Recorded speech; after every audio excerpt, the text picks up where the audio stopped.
All right. After multiple times of trying to get this to work, I think we've got it working now. Apparently, YouTube is having some issues. Who found that out, Nate? You were the one that you heard that from somebody, or? Yeah, my little boy was trying to watch videos on YouTube and couldn't get anything to pop up. And after we tried everything, we finally went to another device and looked. And it's like, okay, well, it's not working here either, so it's not working anywhere. Man, so YouTube is just down. Yeah. So unfortunately, for those who are going to join us in for the chat, we're going to have to hopefully get everybody. We'll get the update here. Then we've got that live. Yeah, we do have it live on. Yep, there we go. Okay, so we are live on Facebook. We're not live on YouTube. Sorry about that, everybody. And hopefully, keep an eye on the chat. And Devin's saying that several YouTube streams are down.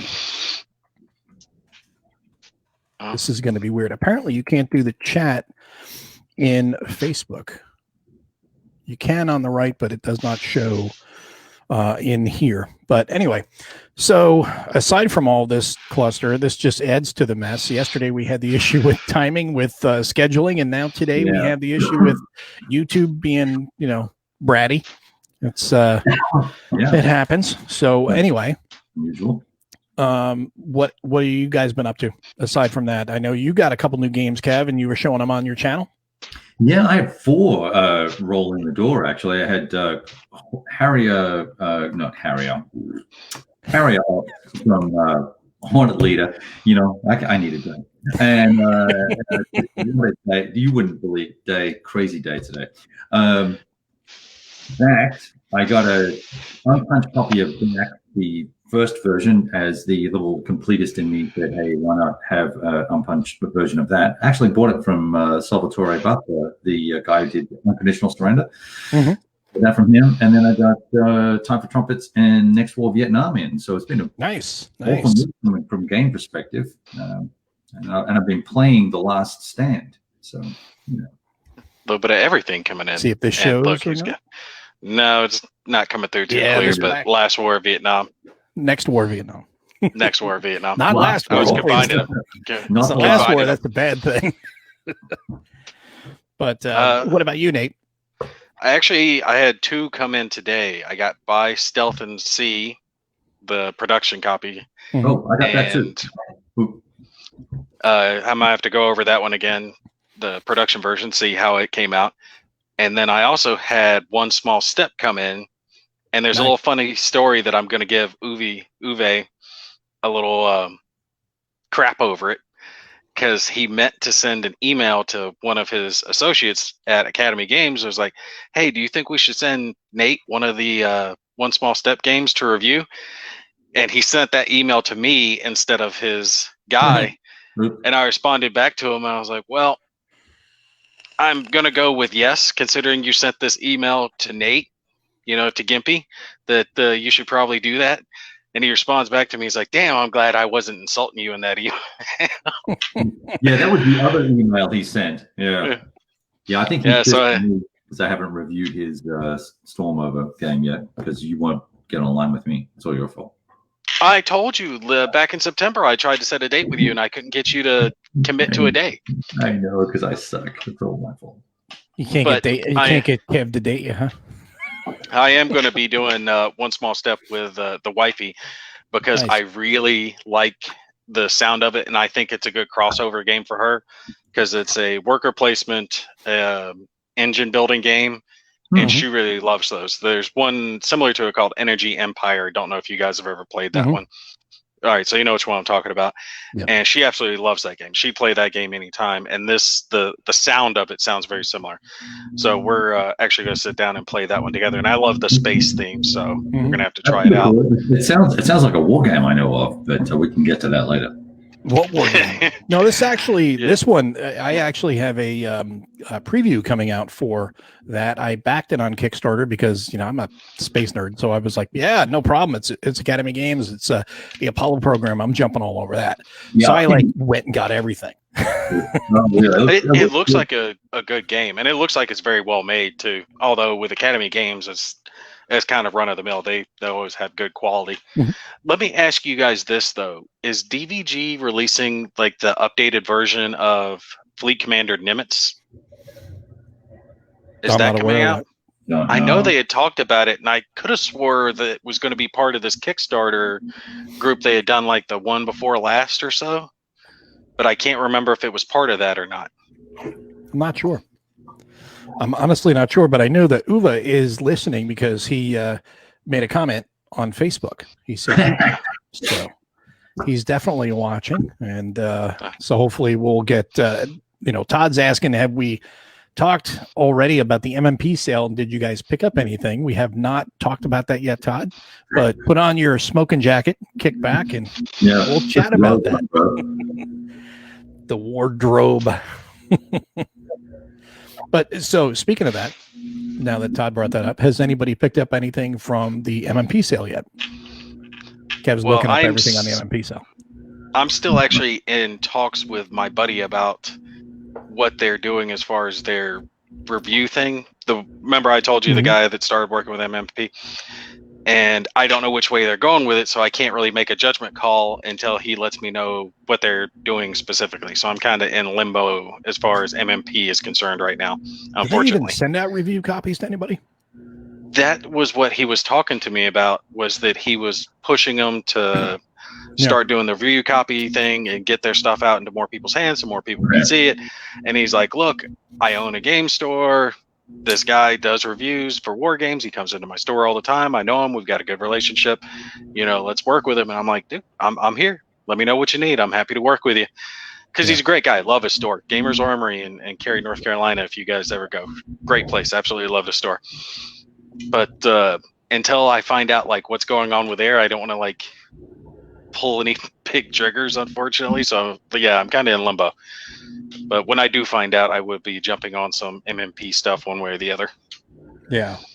I'm just responding to a post. Somebody had said, hey, can't access it. And so I'm telling everybody it's on my Facebook page. Just put the link up in like the previous, 10 posts that you made. And you tried to restart it 10 times. Trying to do phones. I'm just trying. Let me. Do you guys want to share it out? Feel free. I did do a share, a general share. So, and if anybody is watching the show and would like to share that out to the war game groups, we'd appreciate that. It would make it a little easier for me. Yeah, since trying to run multiple things at one time. Yeah, restart it 3 times to get it to actually work. Freaking YouTube. So now you ready? Hit the topic. No. We'll get to that. We'll get to the MMP sale first. You were talking. So are you buying anything? I'm not buying anything. All the good stuff I own, and all the really good stuff's not on sale, and all the crappy stuff is super cheap. So if you want to, I thought you wanted Day of Days. Did I say crappy? I didn't mean to say crappy. What I meant to say was the things that aren't selling really well are very cheap, like Day of Days, massive monster SCS game, $30 from 120. Crazy prices. They're selling that for $30. $30. So no kidding. Damn. If you wanna do it, then do it. But that probably tells you something about perceived value. And I bet you a bunch of people will buy stuff and flip it on the market later on, right? Once it's out. Oh yeah, absolutely.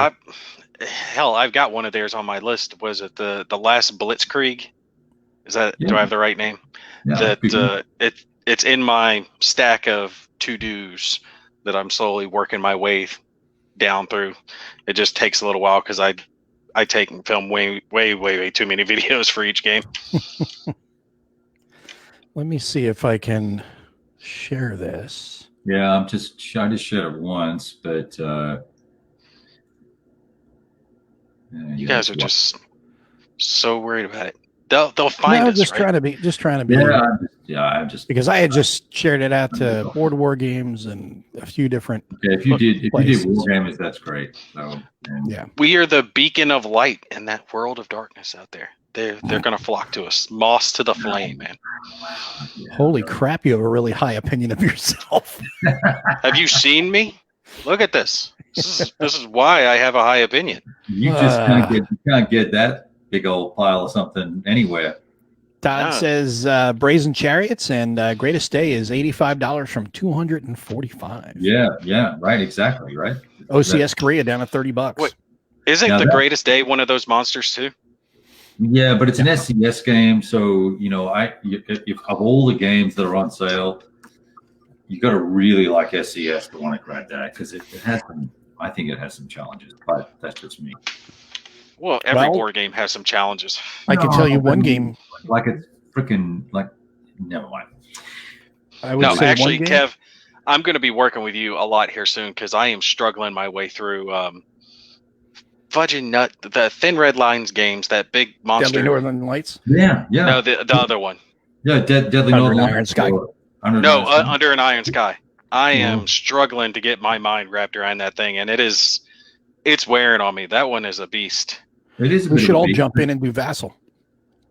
Yeah, it's it's a big Vassal module too, but it's a real war game, and not just anyone can grab that game and play it. So you should be proud that you're playing it, right? I mean, there are some guys definitely would maybe want a copy of that, but could never play it, or 2 or 3 copies. Or my analogy is that. All right, so you've got your regular war games that's like going to TGI Fridays, going to Chili's. It's comforting. It's stuff that you can kind of jump from one to another, but it's stuff that you understand. And this is like that high-end restaurant you take the wife to once in a lifetime, right? That has like no prices on the menu because if you have to ask, you can't afford it. That's what I compare this game to. Right, and the creme de la creme of war games. Right, and you say to the waiter, you say, "I'd like the Chateaubriand," and he goes, "Sir, are you aware of what it is?" And you go, "Oh, I know what it is. I'll have 4 of them." And you realize that was a bad choice. Yeah. It's kind of like that. And I'm not saying it's the world's best war game or anything like that. I think it has some challenges and some flaws, but it's pretty cool effort. For a first war game published, it gets huge marks just for that. It's not like he said, "Oh, I'm gonna do a card-based game with 4 blocks and 3 circles on the map," right? I mean, it's a real war game, and it's pretty cool from that perspective. Got to give the guy just props for that alone, right? Not even just that, but the optional rules that are in it. I'm trying to play it without the optional ones. Right. The nuclear, the biological, chemical warfare, all that type stuff. The supply, limited ammunition. I'm not even touching that stuff. I'm leaving that to the side. Yeah, just trying to get it to the. Yeah, just the meat of this game is so thick. It's just tearing me apart. So if you I didn't mean to get us off of MMP, but it's been on my mind. No, it's all right. I mean, this is kind of like a free-form bullshit session anyway, so it's all.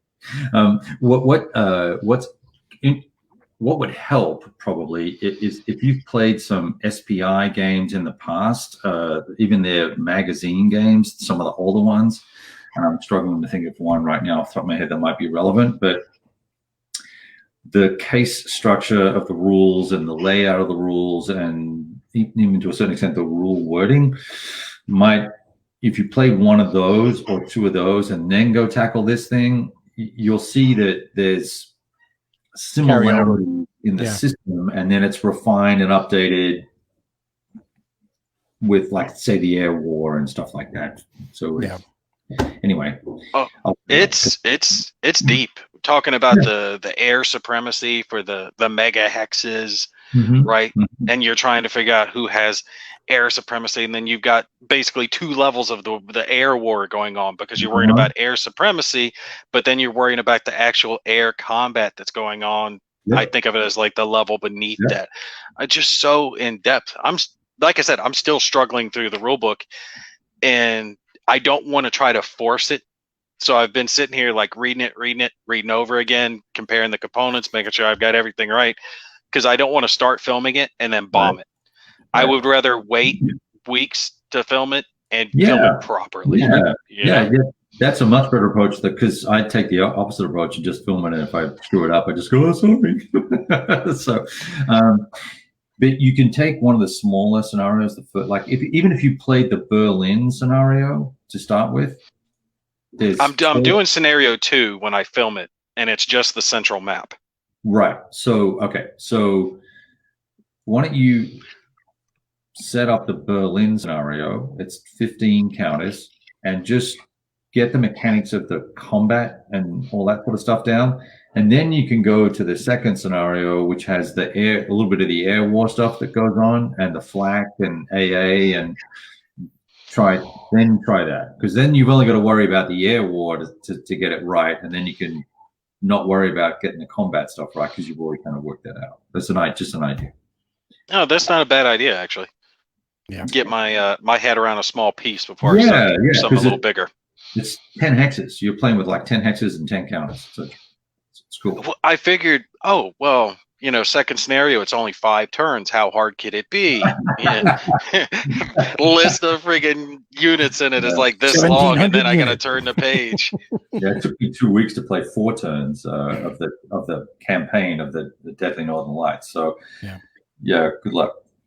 I think it's a war game for someone who wants to say they've played like a serious ass war game, right? Like, or just orders on simulation. Think, right? Because there's a lot of, well, I want to do this, so in order to do that, I got to do these 7 things first, right? So you got to kind of work your way through stuff. You almost have to have like logistics knowledge, actual real world experience to know what kind of decisions to make. Right. And I don't have that. You work it out. It's okay. You're smart. You work it out. Smart. Yeah, I'm a crayon eater. Speaking of crayon eaters, I do have some edible crayons here. So why is that not surprising? One little thing before we go on to the awards that Todd was correcting. He said Greatest Day is a Grand Tactical System. It's GTS, not SCS. Greatest Day is. I said Day of Days. You also said Greatest Day too. Oh, okay. He kind of meant one and said the other. Right. So regardless, $30 is. Oh no! Well, it's 85 for that one. Yeah, it's 85 for the other one. Yeah, and that's probably a good buy if you want to get into that system, I would imagine. So we'll get into the meat of the show, which is what everybody's here for, and that is the Charles S. Roberts Awards. That is what everybody has been wanting to talk about. Ready to go. We'll start off with the Best Ancients to Pre-Napoleonic Era Board War Game. Nevsky, Teutons, and Rusin Coalition 1240 to 1242 won that, and it beat out Peloponnesian War, Freeman's Farm 1777. Is that pre-Napoleonic? Command and Colors Medieval, and then Al-Nafi's Imperium Romanum. So I think out of all those, what's everybody's opinion? They think that Nevsky rates it, or would you differ with your opinion? Go ahead. Kev, you want to go first?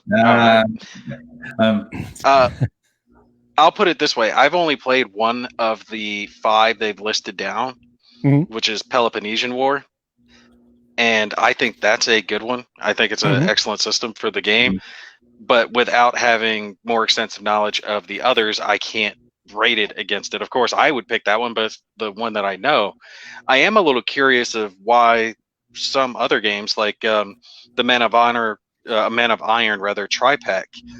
Is it because that game was a bunch of other games packed together that had been previously released? Yeah, I think it's a reprint, net new, right? So it doesn't count. Also, isn't that 2020, not 2019? Yeah, 2022. Yeah, so that'll be in next year's. Oh, I thought it counted. Oh, my bad. I just thought that was a good value for the amount of game that you got per box and what you were paying. Excellent value. But yeah, Peloponnesian War is a good system. It's the one where you have to play one side to a point, and then depending on how well you have to do, it switches you over to the other side, and it's solitaire type play. So if you play too well, you could end up hurting yourself in a way. It makes you kind of think about the choices that you're making. It's an interesting tactic that I haven't seen many others make when it comes to that type of gameplay and solitaire gameplay in general. Command and Colors Medieval, that's one of the block games, so I won't play it because I'm not into block games. But it's a board system now. It's a block. It's the block games. They're blocks that you see both sides. Oh, no, the blocks just haven't been a me thing. It's like a vertical counter. Pretty much. It's a big, thick, it's a expensive counter is what it is. It stands up vertically. Weighs a lot. Yeah. When you have a house full of little toddlers running around, if they hear wooden blocks moving together, they just think toys. They want to gather him up. I already had to deal with one swallowing a magnet the other damn day, so don't need him eating my game pieces on top of it. What attracted him to that? Oh, sorry. That's a polarizing joke. Oh, wow. Boom. Playing. All right, so has either of you guys actually played the Nevsky one? I've messed around with it a little bit. I have not played all the way through yet. Yeah. It's pretty interesting because of the whole campaigning system and how you really have to. It's very logistics heavy. I think not logistics heavy, but there's a lot of logistics you have to think about because you have to be prepared to go on your campaign and you have to think ahead of yourself. You can't just say, hey, what I like to do is just, hey, we're going to go brawl. Let's go punch things in the face. And that's it. Well, here, you've got to think ahead of time. I think of all of them, it's probably the most innovative system that was released last year in what is arguably a ridiculously broad category, right? I mean, it's ancients to I was just thinking that. Give me a friggin' break, right? But I wasn't a huge fan of the art. So I had to look at that game, a pre-production copy with Simonich, and we had to look at it. I wasn't a huge fan of the artwork on the box, but the map was gorgeous. The comments were good. I've heard good things about the gameplay. I'd probably argue the Peloponnesian War is also a reprint. I know it's been updated and tweaked, and there's new components and all the rest of it, but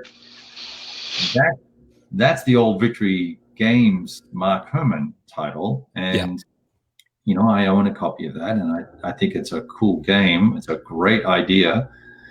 Command & Colors Medieval, okay, so we've got 42 versions of that system, and they're all a little different, so no big deal there. And Nofi's game's a train wreck from everything. I've read the rules, the combat system's messy and abstract, and the scenario setups aren't right, and there's not enough counters in the box, and it's one of those long decision games boxes with hardly anything in it, and it just is. Say no more. Yeah, I don't even know how that got nominated, let alone it was probably one of the 2020 games, 2019 games came out. So we go on to the next one, which is the best Napoleonic era board war game: La Bataille du Batagne, Moravian Sun, Napoleon Retreats, Campaign in France, Part 2, Quatre Bras 1815, Last Eagles. That is the winner. And then Waterloo Campaign 1815. Now this I have zero knowledge or exposure to Napoleonic games because I really just don't have a big interest in Napoleonics except for Mark Herman's Waterloo that came out in C3I. Other than that, it's not my jam. Which is a great game, by the way, right? It is. It's a neat game. It's a really neat game. Yeah. And in the audience, please chime in if you've got your own comments to add, because we definitely like having the interaction with everybody. Unfortunately, we don't have the same as we normally do with YouTube. So thanks, YouTube. I got to go with Mo on this. The Napoleonic eras just have not been a game system like any of them that I've been overly interested in. So I have no experience with any of those games. Hate to say it. It's not hating on the games. They could be wonderful. It's just not an era that I'm interested in. Yeah, I would say, well, I think Waterloo Campaign 1815 is Herman's game, right? So, yes. Yeah, okay. So that I would probably pick that over the Quatre Bras game. I've played that twice, the Quatre Bras game twice, and it's okay, but it's beautiful. And I love the system, but I think that some of the what's the right order of entry, timing doesn't let the battle play out the way it probably should or could did. And I'm not saying I want it to be on a railroad, but you can't. The French have no chance. It's over well before it needs to be over, and that's a pity. And if I don't have thoughts or opinions on anything else, La Bataille should be in there because it's La Bataille. So whatever that is the game, God bless them, right? That's awesome. So they should be in there. But yeah, I would have picked Waterloo Campaign 1815 because it's super innovative, very, very approachable. And it's unusual, but it really gives the feel of the battle, and you can play a game in 45 minutes. And you're Napoleon or Wellington. It's awesome. Yeah. I got a lot. It's a great game. The only one that I would compare, or not the only one I compare it to, but the one I would compare it to as far as like attractiveness would be W1815, which is, the Waterloo 1815 you can bang out in 15 minutes. And that's a pretty neat little game. Now, some people may say, it's really not a war game. Well, play it and then come back and talk about it because it's actually a pretty neat little system, you know? So if you can. What did you like out of those, Mo? I mean, so which one would you pick?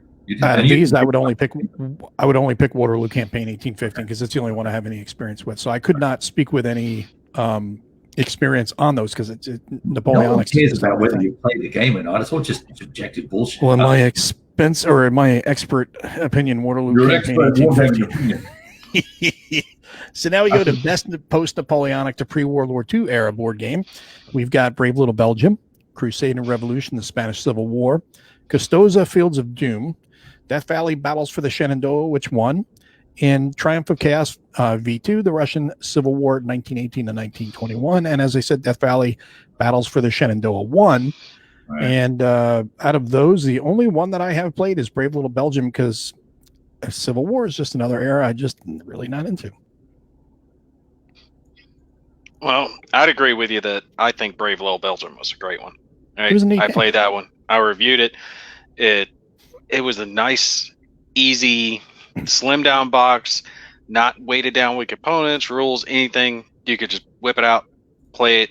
Nice area. It actually got me more into area control games because previously I hadn't really cared for them all that much.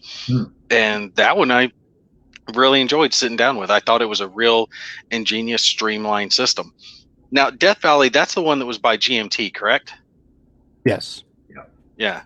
I'm almost wondering that Death Valley won maybe because it was by GMT, which is a bigger publisher and maybe made it a little more well-known because I had seen people talking about Brave Little Belgium all the time. I saw pictures of that being posted everywhere. So the fact that it didn't win kind of throws me just a little bit. Kev? Yeah. So I played my first game in Death Valley last week. Amazing box full of battles. There's a metric ton of goodness in the box. Lots of maps, lots of counters. Quite an involved system. It kind of like Great Battles of History, but with better ranged fire and different command structures and stuff like that. I think it's a great system. I could see why it would have won. Unfortunately, I haven't played Brave Little Belgium. I don't own a copy of that, and all the others I have no experience with. So I'd probably lean in on Death Valley just from a value for money perspective. I think if you wanted to explore tactical ACW, that's your first stop, right? Because you've probably got 2 years worth of gameplay in that. Yeah, definitely. It's it looks like it's got a lot of stuff, and everything that I've seen out of the box, it's just a lot. Right, and plus, I mean, and once again, that category is huge. Yeah. How many war games are published every year? 400? Probably in that range, 300 to 500. Yeah. Surely we could have had a few more candidates. You'd think, but we'll kind of, to use some of the buzzwords that they use today, we'll pivot and we'll circle back on that later. So now we go to the Here it is. What's that? Now we get into the real meat. Best World War II era board war game. Here's where the debate starts. Now, this is not where the debate starts. This is where we get into the meat of the discussion here. Brazen Chariots, Battles for Tobruk, Last 100 Yards, Stalingrad 42, Southern Russia, December 1942. U-Boat, the board game, Wings of the Motherland. Now, U-Boat, the board game, won for World War II era board war game. I know that I think a lot of people have pretty strong opinions on how this all went. And Nate, I think I'll let you go first because. Okay. I'm going to put it out there. And this is an opinion that I know Kev and I think Mo doesn't agree with. I do think that U-Boat should be in the war game category. Okay. I think it's fine to be included there. It's a little different. All right. It is in a way, worker placement. It's got an app, which Kev just put his glasses on. It means he means business now. Yeah, he means business. But I will give it that when people say, war game, traditional war games, U-boat is definitely not the first thing that's coming to mind. No. And this one, I gotta say, for its flaws, if I'm being honest, I like the game. All right, I think it was innovative. It was new. They tried things in different directions. I really like the model of the ship. That's excellent. I mean, it's really cool, especially when you get the 3D components and you put those on it, and it just makes it stand out. Hell, I even 3D printed my own model of it so I could have a plastic version, just in case the cardboard one broke down. So trust me when I say I like the game. I like the plotting your directions and figuring out where you're going. Yeah. But we have to acknowledge the fact that the game did have a lot of flaws. There were a lot of flaws with the app when it first came out. When it came to solitaire play, the game bombed originally. They had to tweak the rules significantly, not just for solitaire play, but probably anything under 4 players. They had to tweak the rules. They had to tweak the rules for 4 players because they didn't have enough orders to actually accomplish what people were trying to do. By the time you got your ship started, engines going, pointed in the direction you wanted to do, you had pretty much already used up your orders for the round, which was not a good thing for the game for those who haven't played it. So is it a good game? Yes. Is it a good World War II era war game? Yes. Is it the top war game for the World War II era? I probably wouldn't go that far. I easily would say Last 100 Yards would beat it. Stalingrad 42 beat it. There's just too many errors when it first came out before they tweaked some of that stuff. And it is so far outside of the scope of what is generally considered a war game that I don't necessarily think it deserves the top rating. It's a good game for some people, but it's definitely not the top. It doesn't beat out its contenders. I would say it's not a war game. I would say it is really more of a strategy war themed game than it is a war game. It's really, what you're struggling to say, I think, was that it doesn't fit in the war game category. It's a war themed game. It's really a Euro war themed game, but it's got it's definitely a strategy game. It deserves to be up there for the awards, but it should be in another category, in my opinion. Kev?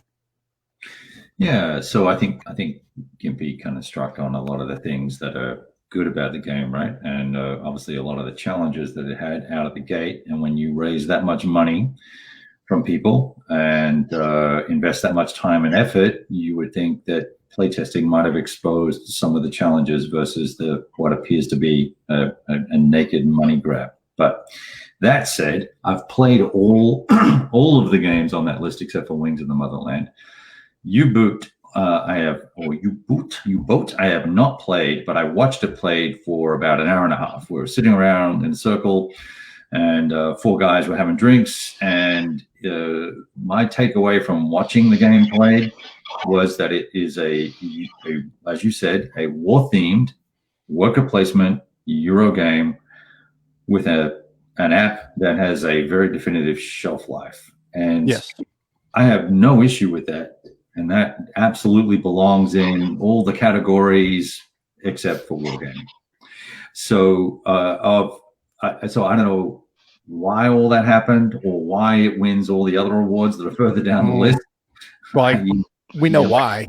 Yeah, we know. We'll get to that. But so I think for the return of the Charles S. Robert Awards to have that happen first back speaks volumes about the intentions or the seriousness that we should accredit any decision or any award that anybody wins in this category. When you look at Brazen Chariots, amazing system, innovative. It's the 3rd or 4th title out for that system. It's much more refined now. It has great gameplay and great theme, and it's, as I said, innovative.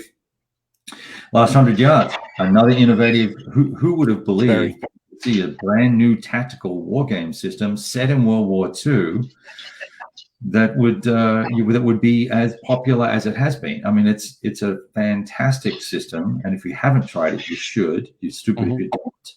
Yeah. And Stalingrad, I mean, that Zokbon system is going to go on forever, and it's proven that it can run from one map, Normandy 44, through to a multi-map Stalingrad 42, and still be a very playable and very accessible war game. I will give credit to U-Boot for cracking open the door, sticking a foot in it, and saying, hey, look, war-themed games aren't that bad. But the moment you move someone from that game to what I'll call a real war game, you're going to slap them in the face because it's not worker placement and it's not a Euro and it probably won't have apps. So, well, I think it fits. That's why I was saying I think it fits like in a strategy game. There should be another category for it, and that goes to all the other awards that it won. That's one of the things that I think the Charlie Awards could. It's growing pains too. It's the first year back. It's understandable. This was all done very fast with a lot of hard work by the people who were involved in it. So I would say lessons learned for next year would be maybe get some sort of oversight that would look and see these things and say, I don't think U-Boot belongs in this category. It should be in like maybe war strategy category, war theme strategy, whatever. It should be like strategy game rather than just a traditional hex encounter or traditional war game. Sure. It's definitely like people say Coin is very innovative and it is a real nice mesh of Euro and war game themes, but it is more heavily war game themed than U-Boat is. And that definitely Coin fits very securely, in my opinion, in the war game realm. U-Boat is more of a strategy game that has a war theme on it. And it really, to me, I think it should be in a strategy category. It can be in here, absolutely, because it's a war theme game, but it I think strategy category. I think what we might be running into here is with an influx of new people. I mean, that's part of it, of new people, of a younger audience. So if you took that game box, all right, think of the game box, big, it has a big submarine on it. And if you told them the basic gist of what that game was, and you asked them, well, what type of game is this? What type of board game is this? Oh, that's a war game, right? That's what someone would say who wasn't necessarily a traditional war gamer. They would easily say, yeah, submarine, you're sailing around, you're trying to torpedo enemy shipping, and you can be attacked by enemy air fighters and all that type crap. They're going to say that's a war game, not understanding that traditional war games are different than that's almost a side. That's a side. That's a side function or a derivative of what you actually spend your time doing. You spend your time grabbing your tokens and moving them down a track, and then moving your little man around the sub, going, "Oh, I'm an engineer, but I'm going to go make food," or I'm a navigator. Now I'm going to go fix the engine because I've got an extra token. Well, it's kind of just come on, right? I mean, it doesn't even. That's what I'm talking about. That the game is good and innovative, but it does have its flaws. What's innovative about it? They're make hamburgers instead, right? I look for a younger guy. I like to see people including apps. I know you guys don't like apps, but I like apps. I think apps. Apps are good for a point, but they have a shelf life. But you can't play. Oh, it's Rob that I was debating on that. The apps. You can't play the game without the app, and that app. You can't. That app will die at some point when that operating system gets upgraded. That you're done, and then you just put however hundreds of dollars into that game. That's for any game with an app. That's for any game. Because you're done. I've said this to others before. I think I talked to Mo about this. I think apps are a direction that war games and any type of war game can go in and have some real cool features like I've mentioned before, ambush. Think about ambush with an app instead of the scenario book. So you would never know what that next hex is going to be, right? Perfect. Yep. Yep. But the thing is with something like that, you have to release it as open source, because at that point, from a technical standpoint, if you don't release it as open source, that is going to have a shelf life on it, because the technology will be surpassed, or they'll just abandon it or whatever. And then you'll have a game like, take, for example, Tactics 2 or something like that. You can go buy that at a garage sale for $5, throw it on your table and play the full game. If you buy U-Boat, just for example, because we're talking about app games, in 40 years, are you going to be able to play that? Like you could a 40-year-old other war game. That's the drawback to apps. It does put a shelf life on them, right. And people have to understand that. If someone wants to build apps to enable solo play, I think that would be fantastic. And I'm not anti-app. I've lived in tech for 30 years, dude. I mean, I'm all about having apps if they make sense and if they're supported and if they're right. But making a game app dependent, particularly when it's crappy. I mean, have you seen? Oh, well, you've played it, right? So it's just, dude. It's a garbage app. It really is. Sorry. So the next one we have is it's your opinion. I mean, by all means. Yeah, you're right. It is. It's an opinion. It's like an asshole. Everyone has one. I think they needed more people who were doing what we're doing here, debating the pros and cons when they were kind of picking these lists out. Sure. Yeah. Well, that's what I'm saying. There needs to be some sort of oversight, some, involvement with other people to look at these things and debate these things, so that way you can have a better representation. And we're not saying to not include U-Boat. I mean, at least I'm not.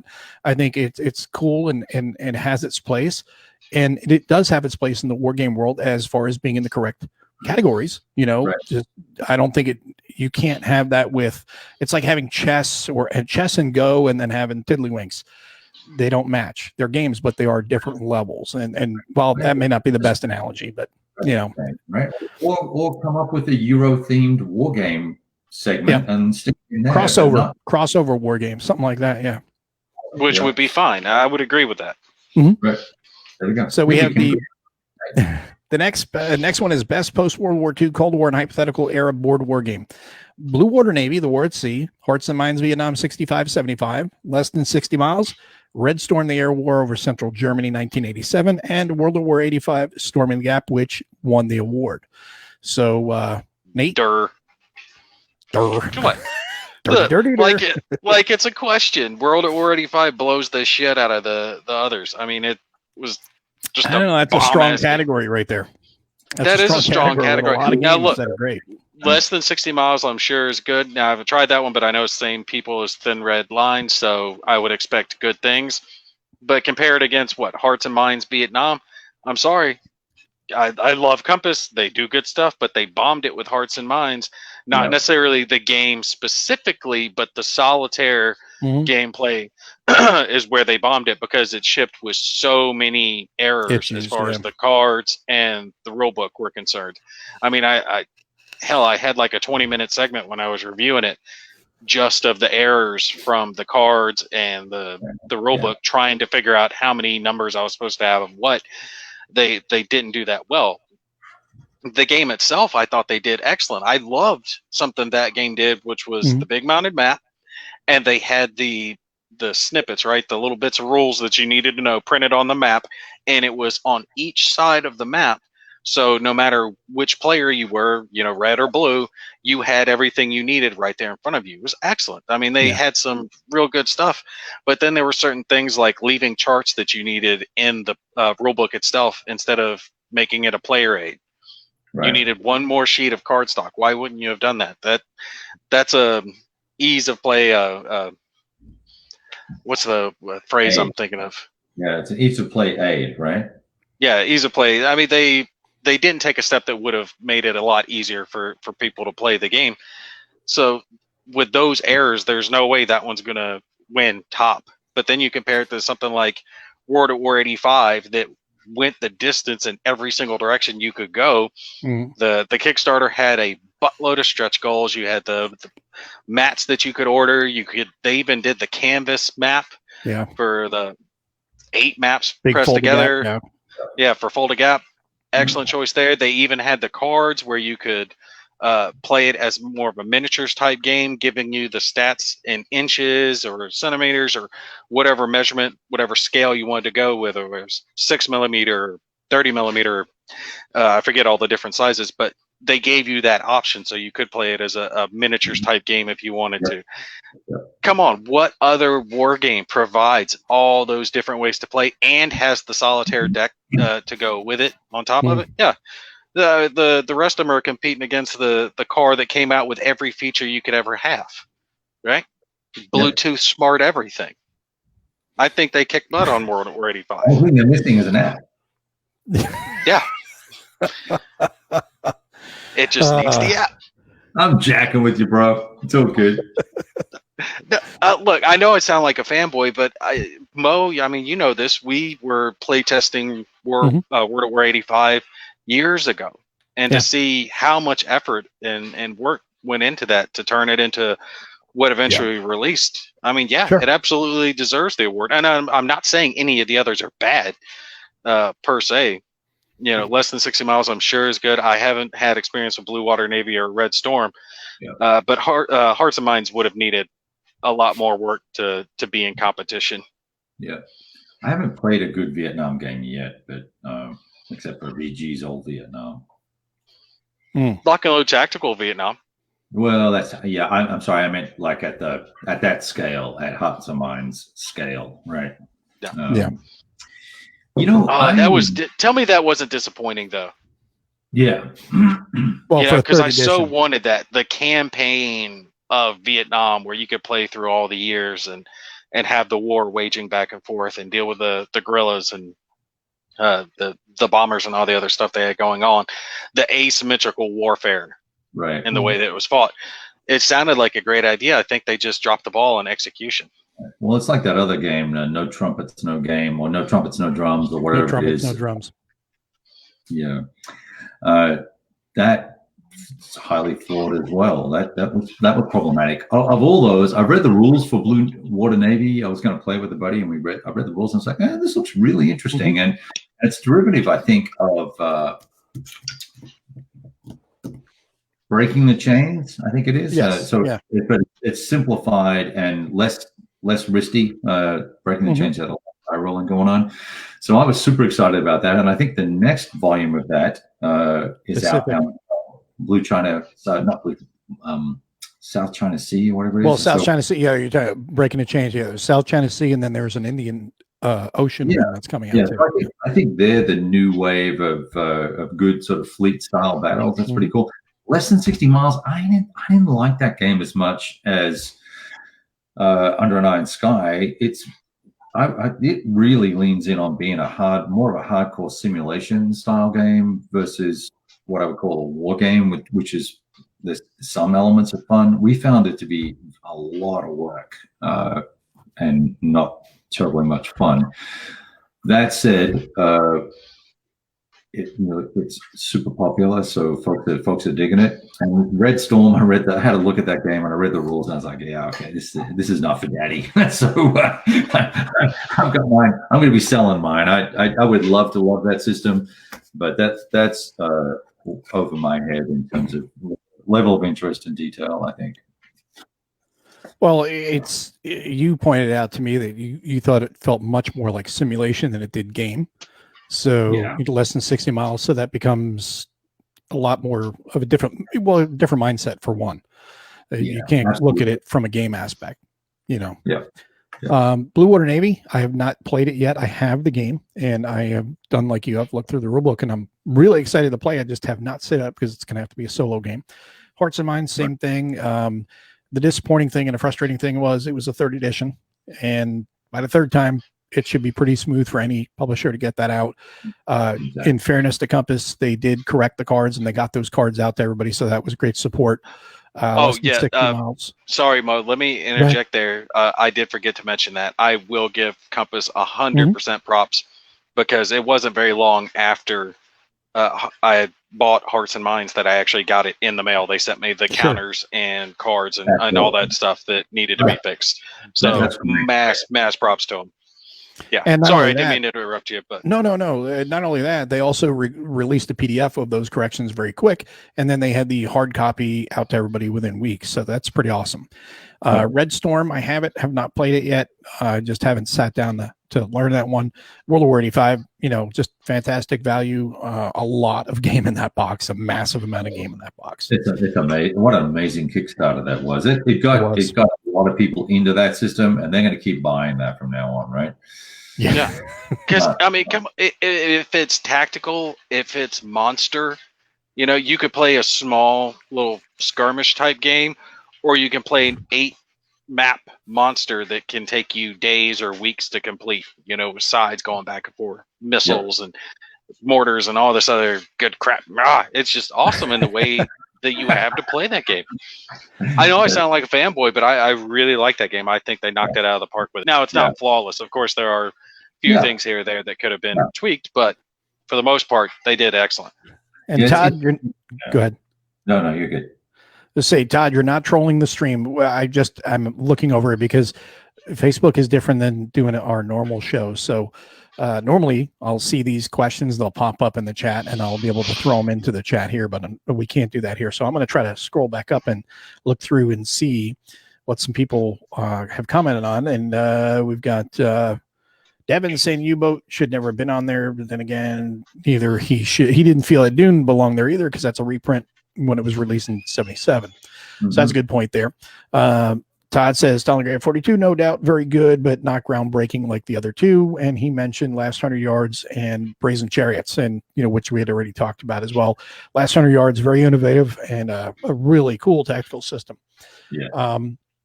Harold Buchanan says the 1987 Fortress America by Milton Bradley won an award. Confounding hex encounter definitionalists. Mo would say it's not a war game. I would, because I have that game. And I had that game in 87 and I lost it on deployments. But I do have the reprint that was done by, it was a Fantasy Flight, I think it was, that did the reprint. And I have that. And I would say that's a war game. It's area control, war game. And it's like U-Boat is, like Kevin explained and Nate had explained as well, you're basically just doing actions for your guys. So that really is more by definition a Euro than it is a war game. Whereas with this one here, Fortress America is definitely a war game. It's obviously a little simpler and a little more gamey aspects to it, but definitely a war game. And then Harold says we should embrace the broad appeal and stop trying to define it as our award. Well, it is our award. It's all of our award. So I think that's how we're at least that's how I'm looking at it. It's got nothing to do with that. That's extraneous comment. That's not what it's about. It's just we're looking at, when you look at the hobby, that's not what it's about, right? So we're not trying to exclude anything or not being inclusive. It's a category. That game is in a category that is not the same as every other type of war game out there. One of these is not like the others. Yeah, that's it. It just needed to be in a different category. Doesn't mean it's not a good game. Doesn't mean that it's not fun and all the rest of it. We laughed our asses off while we were watching these guys play because they were all hammered drunk, right? It was a great time. I had a great time watching them play, only because it was a total train wreck, mainly, but it was hilarious fun, and it's a great tactical game. Train wreck games are fun though, sometimes. And then Dan Harold says goal for award next year is to get the people to vote and agree with Kevin and Mo. There we go. So everybody just agree with us. We're good. Yeah, whatever. Hobby is being redefined around us. We should embrace it, which I agree with, and it is, and we are embracing it. Just like we said, I just think that U-Boat should be in a different category. And Todd says same thing. He just thinks another category for U-Boat game. And World of War is an amazing value, he said. And we are getting down to the end. And Todd says, I feel like I'm trolling the stream. Perhaps I should chill out on the keyboard. No, Todd. Chat. This is what we want. Yeah, great. Mike says Red Storm is way too complicated, but I love it to death. And Todd was asking, what is a Napoleon game that takes 45 minutes? That'd be the Waterloo 1815 campaign from Mark Harmon and C3I Magazine. Yeah, C3I Magazine. You need to check it out, Todd. It's a good game. Yeah. So now we go to the best sci-fi or fantasy war game. We had Dune, which was the winner. Escape from Hades, Red Alert Space Fleet Warfare, Space Infantry Resurgence, and Time of Legends Joan of Arc. So Devin had said that he thought that Dune should not have been in there because it's a reprint. So that's one of those things that I think is open to debate. Should reprints be considered for an award or not? Yeah, but wasn't that one more of a worker placement or something along those lines too? I didn't play Dune, but Either did I. if I read up on that one, I think it was something like a rondelle and you were moving your influencers around it or something to that effect. I can't remember the specifics, but I don't think it would count as a war game. I know zero about Dune, the game, the movie, the book. I've never bought into any of it. I've never paid any attention to it. So I'm completely ignorant to it, honestly. So I can spice and worms, man. Spice and worms. I know it's about the spice. That's about it. That's my and Sting was in it, the original. That's as far as I know. Well, I gotta say, I definitely liked Escape from Hades and Space Infantry Resurgence. Yeah. As far as Space Infantry goes, I will also give them credit because Space Infantry is another kind of remake, but it's a new game in its own right because there was a Space Infantry, but Resurgence really did take it to the next level. So many more monster types, unit types. The fact that the maps were no longer static, so it wasn't just a sheet of paper that showed you all the same nodes that would never change. Now the nodes would change from map to map, campaign to campaign. You could never fully prep. Like in the previous version, you could come up with a best route, a best group to take down a certain mission because it's not going to change. With this, you don't really have that option. You have to constantly be thinking on your feet and make your choices. So I think they really did a good job revamping Space Infantry, and the fact that they're going to be bringing that into the Lock and Load Tactical and have Space Infantry Lock and Load Tactical is just awesome. Oh, that's gonna be awesome. Yeah. I've played Escape from Hades, but it's not been much. I've enjoyed the little bit that I have played it, but I haven't had a chance to fully sit down and film it just yet. But I did enjoy that game from Hollenspiel. Hollenspiel. Kev? Yeah, I'm not I like sci-fi. I'm not a huge sci-fi guy, but I played the original Space Infantry, and I actually really liked it as it was. I found it to be highly thematic and generate a lot of narrative. I wrote a lot about it, and just story-wise, I just really captured my imagination. I don't have Resurgence, so I'm very curious about it, given that it's got the dynamic mapping stuff going on. So that's pretty cool. And Escape from Hades, is that Lutman? Manzo, Fred Manzo. Manzo, yeah, that's Lutman developed it. Yeah, I'd be curious about that. And Dune, I was scheduled to play it at a con, and they said, "Oh, it's 6 hours." I went, goodbye. So. And just so you know, Devin says that it is not a worker placement game. It is moving armies, and it is definitely a war game. So there you go. Okay, I must be thinking of a different game. Maybe there was a different version of the Doom game. I could have swore I saw one that was based on a rondelle, and it was more worker placement and influence. Definitely more of a Euro, but I could be thinking of a different game. Yeah. So I'll have to look into that one. Well, like I said, I can't comment on Dune. I can say that Escape from Hades is a really fun game. It's a really neat game. Red Alert Space Fleet, it's the Borg system. So if you like it, you're going to like it. If you don't, you're not going to. Space Infantry Resurgence. I'm like you, Kev. I don't have Resurgence. I have the original. I had the original. I don't have it anymore, but I had the original, really enjoyed it, and it created a really cool narrative. I liked the idea that they went with dice rolling, but also still incorporated the counters. So you do a chit draw for your resolution. I thought that was pretty neat. Time of Legends, Joan of Arc. I don't think any of us know anything about, so we can't comment on that. But the next is the Computer Gaming Awards, Best Pre-20th Century Era Computer Game. Blocks Julius Caesar is the winner. Blocks Richard III was up. Fields of Glory, Empires, and Fort Sumter, the Secession Crisis is the ones in that category. Blocks Julius Caesar is the one that won it. Nate? Don't really have anything to add. The only one that I know anything about is Fields of Glory, Empires, just because it was on Steam, and I've eyeballed it a few times, but never got it because I think the Total War series is better. and that's what I spend my time playing if I'm doing a war game. All about the Total War Warhammer 2 Vampire Counts, baby. Look at you. That's awesome. Yeah, zero comment. Don't play any of those games.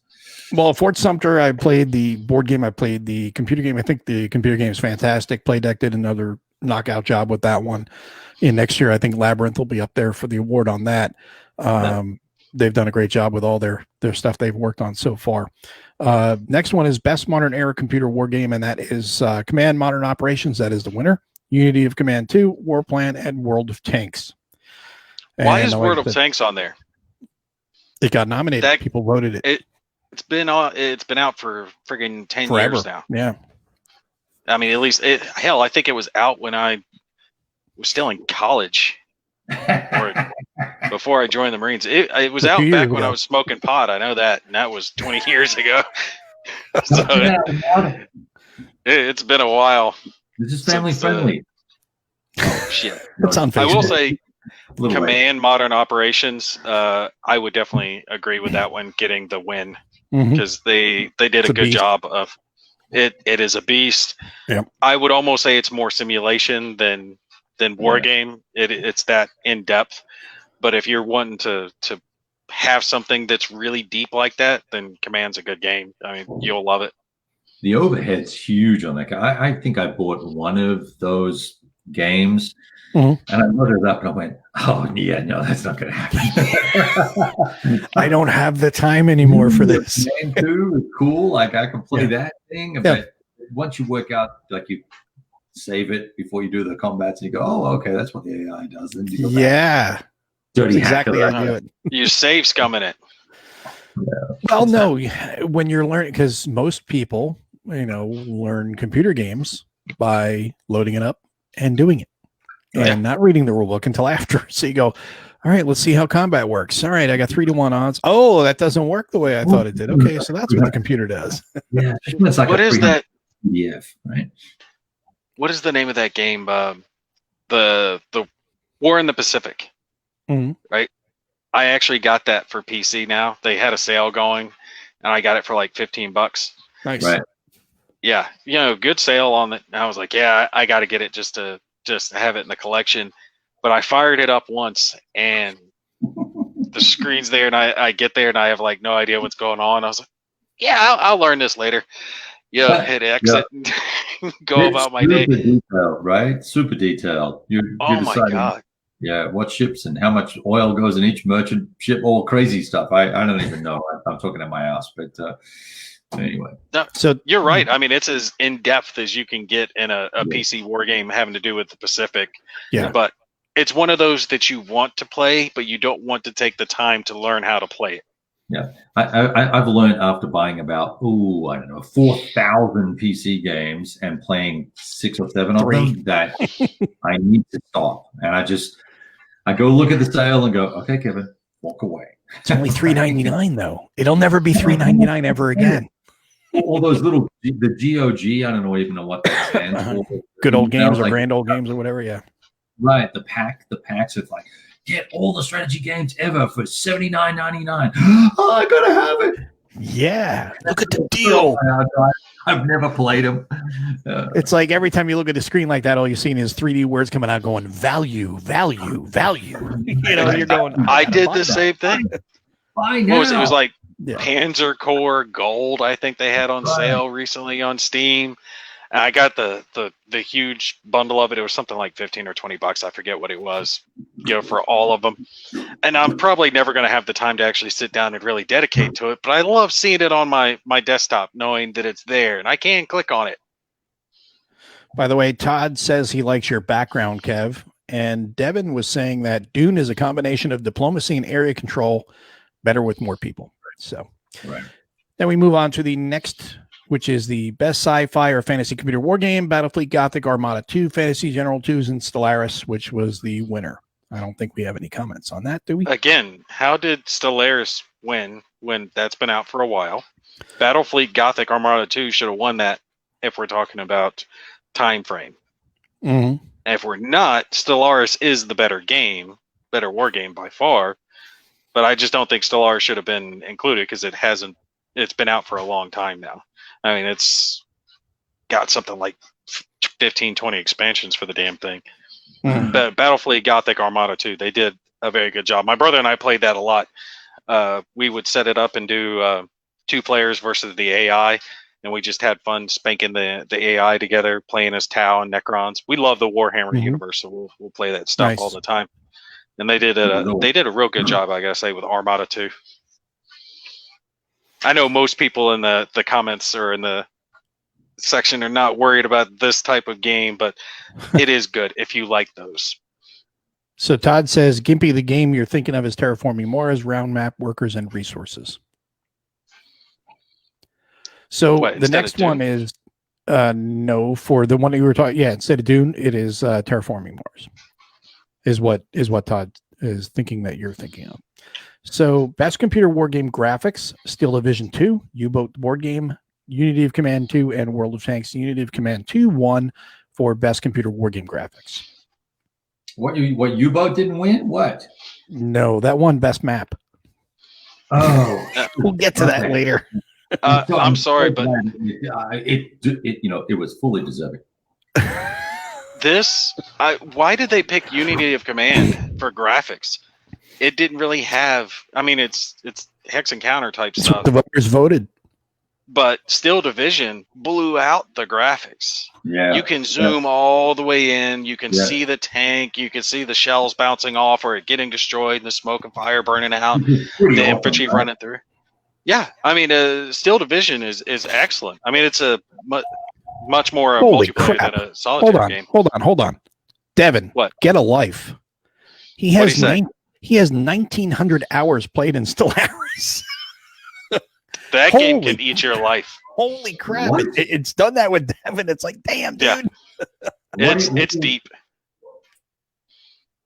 What, Kev? No, I'm stunned. That's a lot. Yeah. That's a year. Yeah. That's doing the math over there. I was like, that's a lot of time. Who does that? What? How can you do that? I wish I had the time to be able to do that. Why? I don't know. I'm on a computer that long, but I'm not on the computer to do that. Come on. How many people have that many hours into WoW or something like that? Come on.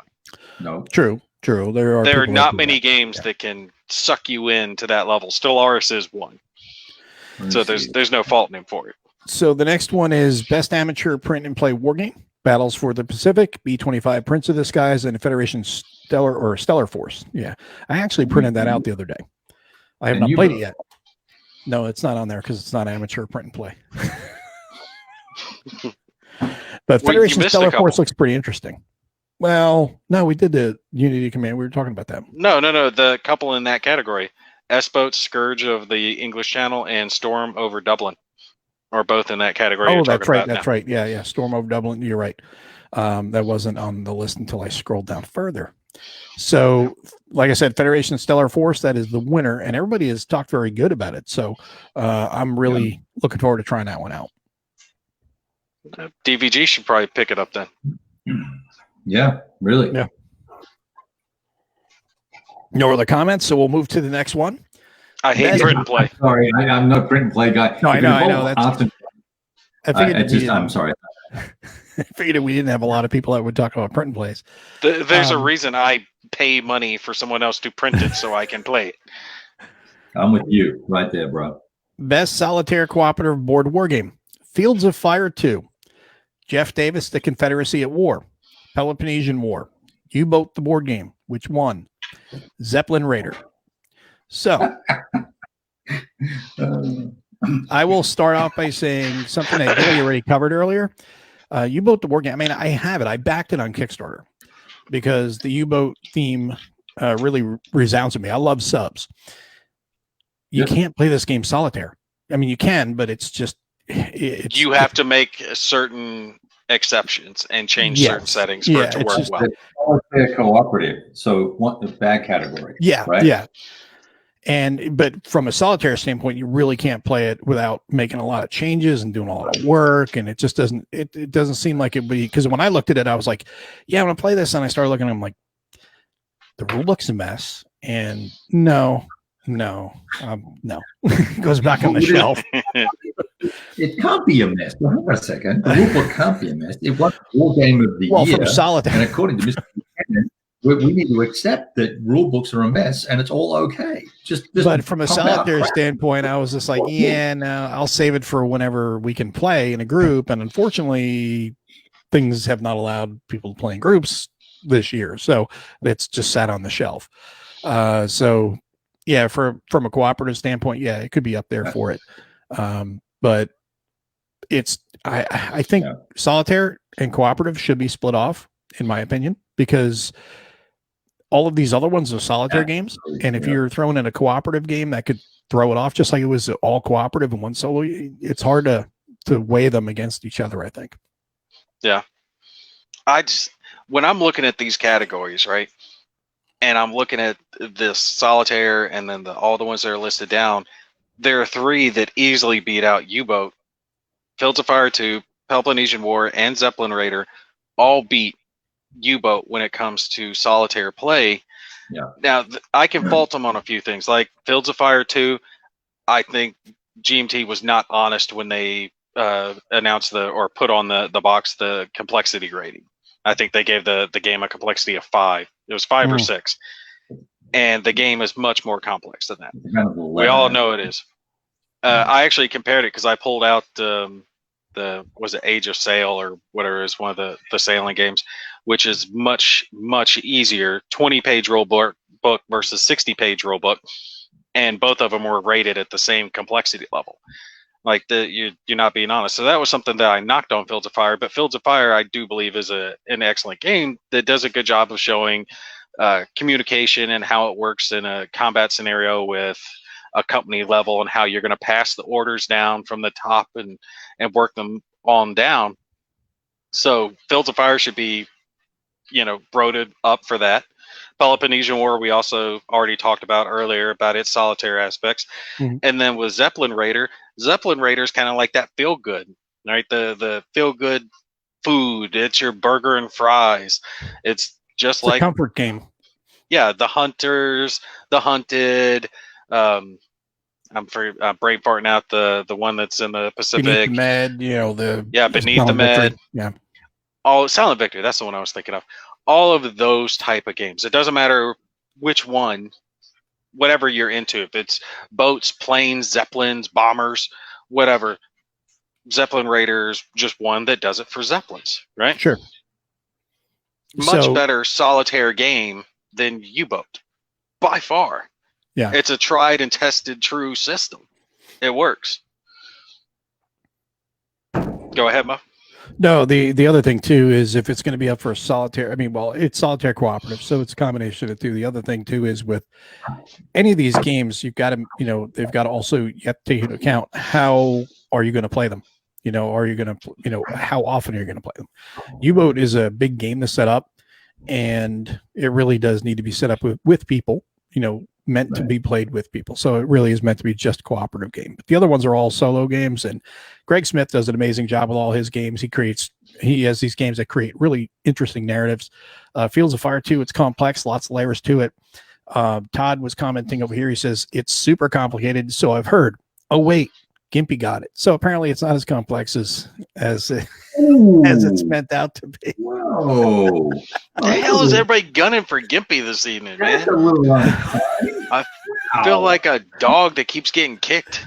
Yeah, he's to loosen up the rope on his little robe there. He's cutting the circulation off. I think we're all frustrated because we can't be on YouTube tonight. It's just one of those things. I wish we were on YouTube. This would have been fun. It would have been a lot better, yeah. Kev, any comments on those? Yeah, look, if I was going to weigh in on this, for me, Fields of Fire would probably be the winner just because it is so rich and deep. However, it is complex, and I have not played. I've only looked at it and read the rules and watched it played. Again, one of those things. And Zeppelin Raider would be a close second. So, yeah. And Trevor Just is in here. He says, Mo and Nate, thank you for your service, gents, and your war game content too. Kev, you're cool too. So now a little dig at Kev. Yeah, of course. Why not? Shoot, Joy, get in line. Yeah. So the next one is for best magazine board war game. Campaigns of 1777 from Strategy and Tactics. That is the winner. Then you had Die Atom Bomb from Against the Odds, Greediest Asia Co. Prosperity Sphere from Operations, and Pitts War from Paper Wars, and the Waterloo Campaign 1815 from C3I. The winner, as I said, is Campaign 1777, which was Harold Buchanan's design, who was in the chat earlier, making comments about our comments about U-boat. So which game was his? Pitts War? Campaign 1777. Okay. And it won. Nice. And I think, me personally, I've said it before, I'll say it again. I think it's one of the most well-developed magazine games there is. When you get that game, it is a solid game. Magazine war games have a real earned, reputation for being underdeveloped. Yeah. But I have a real weak spot for war games. For magazine war games, I just love them. But Campaign 1777 is a really solid game, and Harold did an amazing job on it. And if you've not gotten it yet, I would definitely strongly recommend picking it up. Beautiful map. Yeah, gorgeous map. Gorgeous map. Yeah. Same for Great East Asia Co. Prosperity Sphere. That's another interesting game. And of course, Waterloo Campaign. I was not as big a fan of that. I played that. Didn't particularly like it very much. Of all these, I need to go order Campaigns of 1777. But Waterloo Campaign 1815, man, what fantastic! Great artwork, great production values, clean, crisp rules, good quality components, and amazing gameplay. So I struggled to see how anyone could top that. But I'm happy to try this Campaign 1737. Looks cool. Yeah. In fact, I'm going to go order it right now while we're talking. Well, while we're talking about magazine, Todd wanted to make, before you say anything, Nate, Todd wanted to say, whoa, that's not what I meant. I meant he got the complexity. So backpedaling Todd. He says it's a pretty standard issue for me to stick my foot in it. It's fine. It's no worries, man. Yeah. Now, as far as magazine board war games are concerned, I don't do a whole lot of those, but I will say something that I got into recently was the War Diary magazines, and I like how they're trying something different with, instead of the small single map, one little thing encounters magazine war game, that with your subscription you can pick out a box game. Right. So I think that that's a cool direction that they're going in, just putting it out there for people to know. So War Diary, something new. They cover the same type of stuff that you're used to in other war magazines. That's coming up. War. Yeah, but the subscription costs about as much as a single issue of these other games or these other magazines. And actually, it's for a year, so you get 3 issues and a box game. It's good value for what you're paying. So I gotta say that's where my vote would go. So Nate can not only get the complexity of Fields of Fire 2, but he can do math. Yes. Look, I mean, there's no end. Look, people underestimate him because he's a crayon eater. Don't do that. Look, when they see me trying to film under an iron sky, they're definitely going to underestimate me, because that's going to be bad. No, I think you're going to do a great job on it. And then we have the best postcard small format war game, a hard pounding fight, the battle for Lehigh Sant, 5 for fighting, the battles of D-Day. That sounds more like a hockey game. Imwa, the unification of Hawaii, 1795. That was the winner. JU 87, Stuka Jericho trumpets, and SWAT hostage rescue, which really sounds interesting. But Imwa, unification of Hawaii, is the one that won it. I have not played any of these, so I can't comment on any of them. Anybody have any comments about these? The only thing is, every time I see the word Stuka, all I think is Stuka Joe. Stuka Joe. Right? He owns that word now. I didn't realize he had his own game, and I was like, "Oh wait, that doesn't say Stuka Joe." So we'll Stuka rename Jericho. that JU87 Stuka Joe trumpets. Yep, that would be a better name. Stuka Joe's Jericho trumpets. And then we have best expansion or supplement for an existing board war game. Great War Commander, British Expeditionary Force. Next War Supplement 2, Insurgency, Red Factories. Time of Crisis, Age of Iron and Rust, which is the winner. And Wing Leader Eagles, 1943 to 45. And that's another stacked category right there with some great expansions. Yeah. Wow. Nate? Next War supplement. I mean, that's an easy call. Mhm. And Time of Crisis, I played some of the first, but I haven't got to do the expansion. But I heard the expansion added a lot to the game. Solitaire. So yeah, it really opened up the gameplay a lot for that. So I see Time of Crisis winning as a perfectly fine choice there. Yeah. Kev? Yeah, I'd probably lean towards Great War Commander for the expansion, and then Next War Supplement number 2. That said, the Insurgency game is a whole new thing. It's a completely different game and gameplay style. So it kind of threw me for a loop. So I wouldn't put my hand up and go, "Oh, you need to vote that number one," right? But I think it's very interesting. I like how it extends the existing game, because now you're dealing with, okay, the war is theoretically fought. Now you got to go back and deal with the counterinsurgency. Yeah, right. Exactly. Which is pretty cool. Mitch Mitch did an amazing job with that series, and that is just a really fantastic series. Yeah, it's like a grown up coin, right? I mean, yeah, it is. It's more like it's more action. You're down on the ground at that level. I played Time of Crisis once, wasn't crazy for it. It just wasn't for me. Red Factories, that's just that's the gift that keeps on giving, is that all those supplements. Wing Leader, I've heard a lot of great things about. I've never played it. Next War Supplement 2, Insurgency would get my vote, of course. Next War, I just love that series. Great War Commander, British Expeditionary Force. I know a lot of people speak very highly of it, and speak very highly of Great War Commander because it's the derivative of Combat Commander. That's another one I'm not really, that wasn't for me. I played it, kind of liked it at first, but then it's just not for me. So I move on from that. I moved on from that game. But I know, and I appreciate and respect the fact that it's got a lot of popularity with war gamers, and I can see why. Like I said, it's just not for me. Then we have the best war game playing components: Crossing the Line, Aachen 1944. Nevsky, Two Towns of Rus and Collision, 1240 to 1242, U-Boat, the War Game, Wings of the Motherland, and World of War 85, Storm in the Gap. So, and U-Boat won. U-Boat is the winner. Yeah. Now, this I will say that if we count U-Boat as a war game and allow it in this one, then I think it's perfectly fine for it to win on components, because the big 3D submarine is awesome.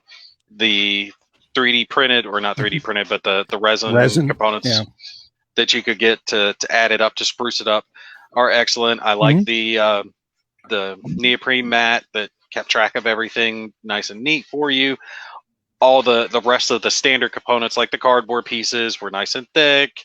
I loved how it had what do you call this thing? Protractor and the circular ruler, the thingy. Protractor, yeah. Where you actually compass. You know what I'm talking about. The mathy crap that you had to actually figure out what direction you were going in. Those were neat additions, something awesome to see actually in a war game. So when it comes to components, I think it's fine for U-Boat to win on that one. If it wasn't U-Boat and we're looking at the rest of them, I would go World at War 85, because there was just so much there. I mean, just so much in the box. Yep. Well, Kev's going to try to figure out a reason so U-Boat doesn't qualify. No. I mean, look, it's everything it's nominated for. I think it's won. So stack the deck, right? Way to buy the election. So I think Crossing the Line, Aachen, had a great map and great components. It was thoughtfully put together. I think the Nevsky game that I saw, the module, the version of it that I saw, beautiful. And World War 85 has done a great job of taking World at War, restructuring it, and using color and numeral color, and I know maps is a separate category, but the map artwork and the rules layouts and the charts and the color coding the rules was probably one of the single best rule book formatting exercises I've ever seen. In terms Yeah. of larger font, great examples everywhere, clear design and notes inserted everywhere. I thought it was the new standard for rule book design and layout. So to say that someone had a clip together cardboard boat with some little plastic guys was better really sort of stick as I swallow one of the pieces down here. So, your mileage may vary. Well, I mean, that's where it comes down to, what, like you said, your mileage may vary and everyone has a different feel on value.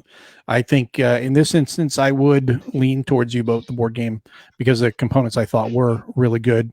Although the other ones were, I had not seen Aachen, but I've seen the others.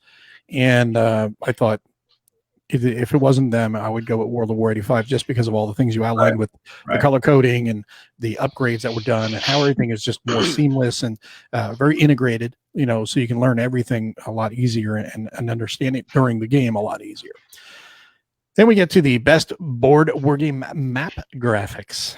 Death Valley battles for the Shenandoah, which has a beautiful map. Nevsky, Teutons, and Rus and Collision, which we've already talked about as well, has a beautiful map, captures a period real well. Stalingrad 42, another beautifully done map. Last 100 Yards, solid map, and I love that it's topographical map. And I think it looks really fantastic, and it sucks you into the tactical aspect of the game. Yep. U-Boat, the board game, won that award and doesn't even have a map. So that one is, again, goes back to where there needs to be oversight, where you could say, hey, wait a minute, this is not in this category. It doesn't belong here. So let's take it out of there. Yeah. All right. What map? Go ahead, Nick. Yeah. Go ahead. Whatever. No, I was interrupting you, Kev. Go ahead. No, I have nothing to say because it's F-bomb ridiculous, right? Full stop. No further comment. I'm done. Yeah, ditto Kev, man. And I've been the one that's defending U-Boat this whole time, but this is a garbage vote. And I think it's right that a lot of people were just voting for U-Boat because they had put out there, hey, vote for a game, which is fine. Yeah. They should want their game to be supported. I have no problem with that. The problem comes with who put this game in this category, right? Because it never should have been there. There's no freaking map. Now, there's technically one on the app, but that doesn't count. I'm sorry. It doesn't. No. Yeah, and it was up for computer graphics. So, I mean, under that category, I could see possibly, but not under map. And that one, that again goes back to what I said. There needs to be some sort of oversight to correct things like that and say, hey, this is just getting lumped in here and it doesn't belong here. So let's take it out. And the reason why it even won, like it did in all these, is because Phalanx went out there on their Kickstarter page, and because I know I got the alert because I'm a backer saying, hey, vote for us in all these categories, which is fine. I mean, if a publisher wants to, ask for votes, go for it. But this is why there needs to be oversight, because otherwise then it becomes a popularity contest only and not quality contest, and there's not like real debate or real thought about a game that should be in that category and should win. And that's where I feel it, the awards, hopefully it's a little bit of growing pains. They can learn from that and next year have some sort of oversight. Yeah. There's nothing wrong with a company campaigning for themselves. That's fine. Sure. Mm-hmm. More power to you. But is popular vote even the way to do this? I mean, no, I think oversight, and I it would be nice to have a panel, but you also want to have the gamers involved. I think you have to either, if you're going to go with a popular vote, that's fine, but there needs to be oversight to catch things like that and say that doesn't belong here. Yeah, I don't think Go ahead. Sorry, Gibby, go ahead, man. The only other way they could do it would be to have many more games listed down and have that as the popular vote. Like you can vote for 3, 4, 5, whatever in each category. And then when it's narrowed down to there, then you have a select panel that picks from those. That could be done, something along those lines. But just doing it this way, some publishers are going to have a bigger reach than other publishers, and you could end up with stuff like this. Yeah. I mean, who else got an email from a designer or a publisher that said, hey, would you please vote for my game, right? Because no one else has taken that Okay, you got who asked Oh, you to I go- meant I got one from U-Boat. Oh, okay. Yeah. Right. So, but I mean, Yeah. I didn't get any emails from anybody about any of the games I bought, and I No. bought most of these games. Mhm. So no one else is like, "Oh, vote for me. I'm the prettiest. You know, look at me. I'm the prom queen." I mean, so I think the system is a little bit catawonkus. Is that what you say? That's one of those American things. Catawampus. Yeah, that thing. So I don't know. Anyway, whatever. Next. And Todd says, Kev Sharp, how would you compare Death Valley to LOB as far as complexity? Or is that not even a fair comparison? That's not well. So they're the only two really big and new American Civil War systems. I have not played LOB, but I've watched it played, and I think LOB probably plays actually faster and cleaner than what I'm seeing out of the great battles of the American Civil War. But I'm not very familiar with Great Battles of the American Civil War yet. Was our first scenario, so I think they're both very, very interesting and very good, and I would play both of them. But I'm not a super ACW guy, so I'm curious. I'm tactically curious, you know, about ACW. I'm tactically curious. Then we have best board war game rules: Peloponnesian War, Stalingrad 42, U-Boat the board game that won, Undaunted Normandy, Wings Over the Motherland, and Nate. Okay, I was gonna say because I'm gonna jump in here on this. I know you're flat, like chomping at the bit. flat out. This is a joke because when I talked about U-Boat earlier, one of the things I was mentioning was the rules were butchered at the start. They had to do a couple of rewrites, some erratas, and it was almost like the users, the game owners, when they got them, kind of play tested it, and that's when they realized there was a problem with the amount of orders and kind of jerry rigged some house rules to fix that.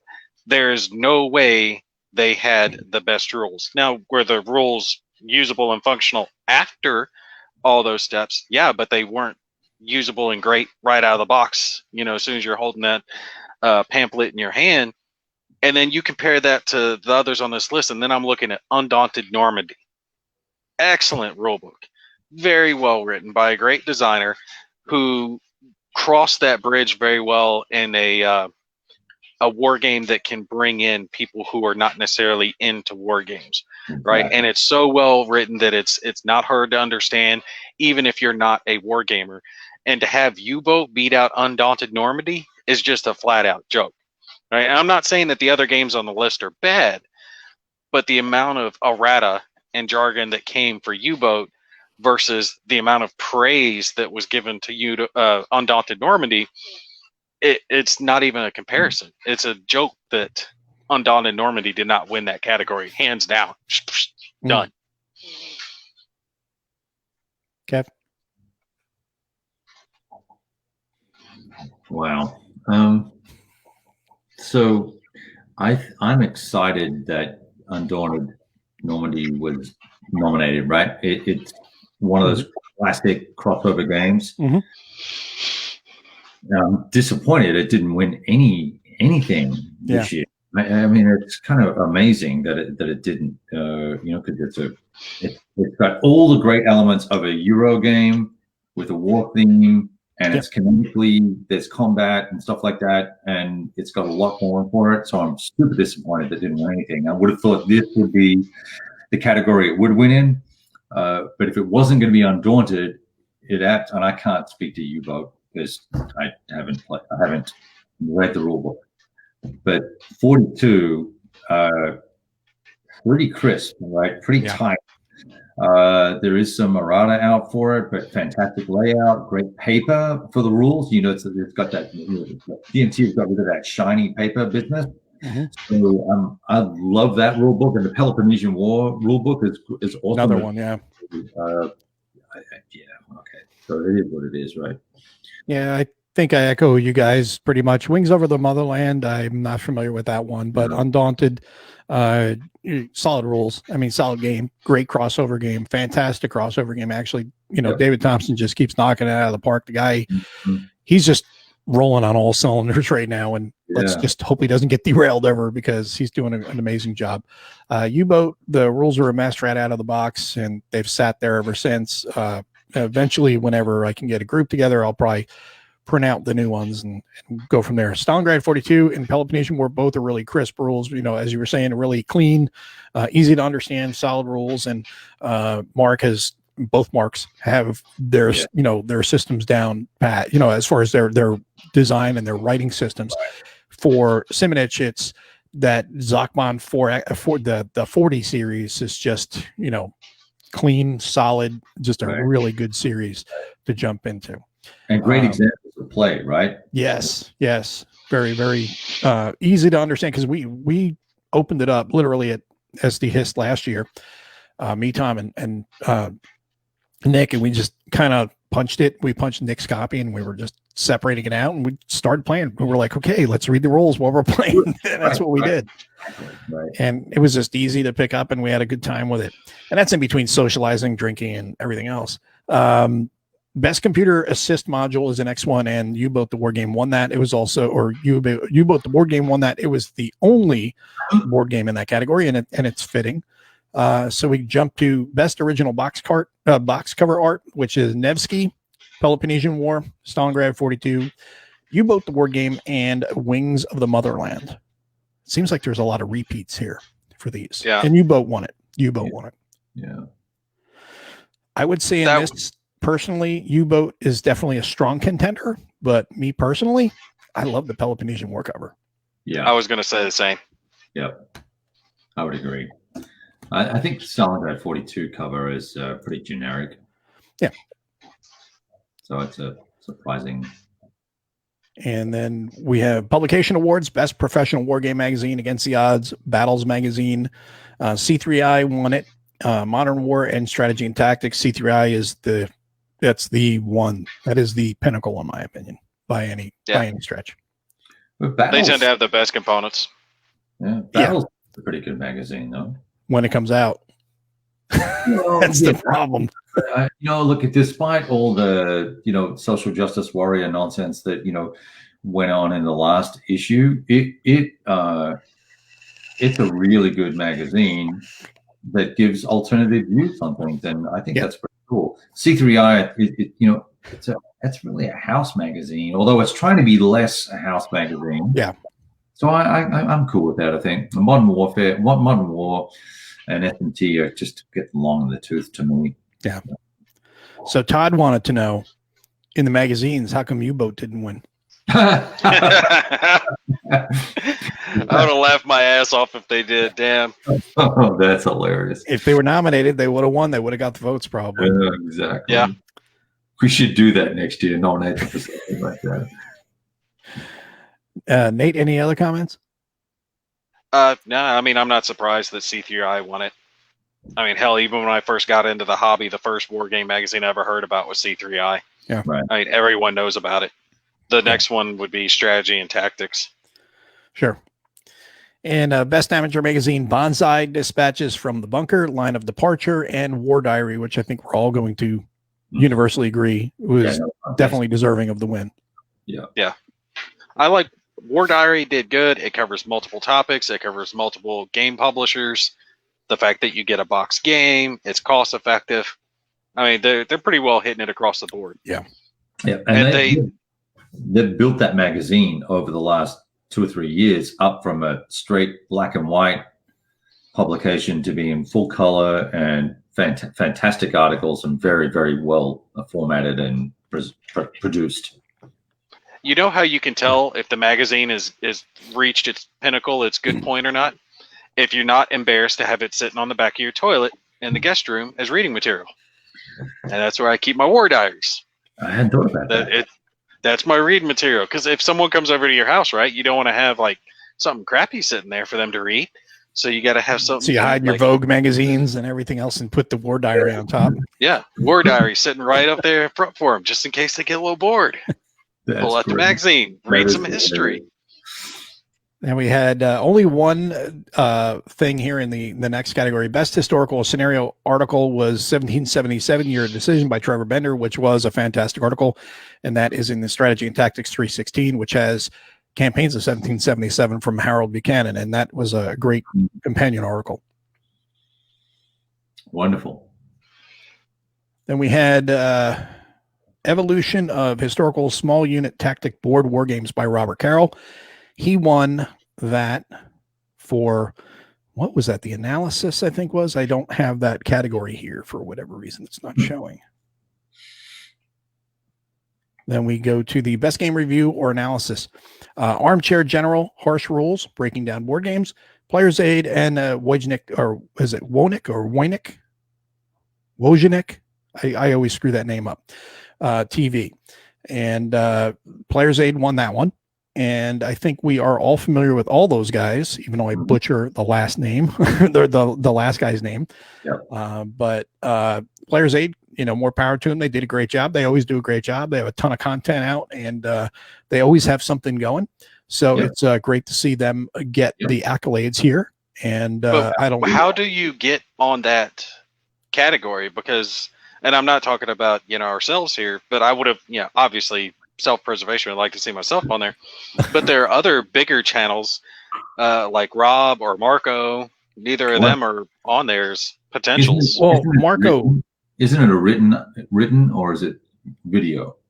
No, it just says best game review or analysis, which is kind of a little I think it's a misnomer, because it should be reviewer or analyst or something like that, because best game review or analysis to me speaks to one specific review or one specific analysis piece, whether it's video or audio or written. That's what I'm saying. I think the title on that needs to be adjusted to reviewer or content creator or whatever versus best game review or analysis, because that kind of leads you to think one thing over another, and to my mind. I just think they're leaving out a lot of people from the categories, or from this category rather. Yeah, it's an evolving category. The marketplace is evolving. There are hundreds of bloggers now, and all the guys that are involved in this, I think, are they're older than me, so they probably are not aware of what's going on in the digital realm. So I can see why they would choose these guys, and Player's Aid has a pretty deep relationship with GMT, so that makes sense. Well, plus they put out a lot of stuff. Articles. A lot of content out. Yeah, no question about it. Yeah, no, they do a great job. And Harsh Rules, that there's two of them. Yeah, and Harsh Rules, he does a great job too. Ben Harsh, with his rules breakdown, is just really, really solid with the way he combines the graphics and the video content. It's just really well done. Okay, so I watched a lot of his stuff. Yeah, that's a video channel. I forgot about that. Yeah. Okay. Then we have the best board war game of the year. The nominations are Nevsky, Teutons of Risk Collision, Stalingrad 42, U-Boat the board game. Did not expect that. Undaunted Normandy, and Wings of the Motherland. Again, we have that kind of that same group of games in there, and U-Boat won it. And no, yeah, damn. So, Nate, Undaunted Normandy should have blown that the hell out. Just done. I mean, we've beaten this horse to death. Yeah, but there's plenty of reasons that U-Boat should not have won. And again, it's not that it's not a good game in its own right, and that it does new things and stuff that I like wholeheartedly. But if we're talking about best war game of the year, Undaunted Normandy would win that hands down with all the good stuff that he did with that. Yep. In this list of those 5 games, which I struggle to see why there's not other titles. Yes. It's the same 5 games in every category, right? Which really is problematic. But I can't see how Undaunted, if by any measure, wouldn't be the winner in this category. Yeah, or Nevsky, because Nevsky also created a new system, and there was some innovation there. Whereas Stalingrad 42, nothing against it. I love Stalingrad 42, but it is a continuation of the existing 40 series, which is not a bad thing. It's just that it's already an established product, where Nevsky is a whole new system, and it did some new things. Interestingly, just like Undaunted did and U-Boat did with the way it presented its game. So I would say of the three, I would lean towards Nevsky or Undaunted Normandy easily over U-Boat. I think a closer race would be between something like World at War 85 and Undaunted Normandy. Those two would be ones that I would have a harder time picking which one's War Game of the Year. Right. But when you've got this list, it's hands down an easy pick on which one it should have been. But there are games that should have been on this list that just weren't on this list. So I think Todd's got some comments over here we're going to catch up on. I think he's wanting to nominate us for next year, because he says here, is there a category for mediocre war game video channel? Thanks, Todd. We'll qualify for that, right? And then we've got he said, asking for a friend. Harsh rules are superb. Definitely agree with him there. Harsh rules are fantastic. I find it interesting. And then he says here, he finds it interesting that Undaunted suddenly popped up at the end of the show, so weird it wasn't in some of the earlier categories. And Todd is then saying the mediocre war game channel would be his, not us. And I disagree with that, Todd. You do a great job. Seriously. You're a great slouch. Yes, it's all about the robe. I don't know. We've got to pay a little more attention next year. Maybe toss some opinions that way. Make sure a wider selection of voices are being heard when it comes to the selection and the categories and which games are eligible for what categories. All that good stuff. I mean, yeah, that's why I was saying oversight. There needs to be more involvement with more people to make sure that these things don't happen. Which it's the first year back, so there's always growing pains. That's the way I look at it. Or you could say it's the first year back. Get it right first time. Could that too. And then we have the James F. Dunnigan Award for Playability and Design goes to Volko Ruhnke, and definitely very, very well deserved for Volko. He does an amazing job with everything he does. All these different systems he's come up with now, with the campaign and levy system for Nevsky. He did the same with Coin. And then Labyrinth. He just comes up with these really cool ideas, puts them down on paper, and executes them flawlessly. So I have a question. So is that award for overall all the things he's done last year, or is it for specifically for Nevsky, or is it some other metric? What's the metric? I'm not sure what the metric is. It just says that it's the award for playability and design. I don't know if that would be considered for 2019 or for overall. I would say it would be overall, because it would be hard to, if you get, me, you, or Gimpy comes up and we got an idea for a game. We just happen to hit on the right game. And then we get the James F. Dunnigan Award for being lucky one time, and then all of our other games suck. That kind of, waters that award down. Whereas I think it's really given to somebody has a proven track record and is really innovated and, pushed the design boundaries, further forward, progressed it. I think Volko definitely wins that hands down. Well, to be fair, we all know a game designer who's done that. He's pushed everything forward, and he's published a lot of games in 2019. Bunch of, you guys know I'm going to say David Thompson. I thought you were going to say U-Boat. He could have easily won this category. He would have, if his name were there, I wouldn't be surprised. Not at all. So I don't know all the games that Herman Luttman has designed or when they were released, but he's another guy that would have been in the category for. You look at the gamut of eras covers and the innovation he's bringing to the table in each of his game designs. It's he's a great designer as well. So I'm sure he was on that list, no doubt, but as a candidate. But not taking anything away from Volko, just curious about how that was decided, whether it's like a lifetime achievement award or whether it's, for last year or yesterday or for not being involved in U-Boat. I don't know. I just curious. Yeah, they do need to flesh that out a little bit, because you're right. There's plenty of names that we could see there that none of us would be surprised to see that names in there. Mm-hmm. Right, exactly.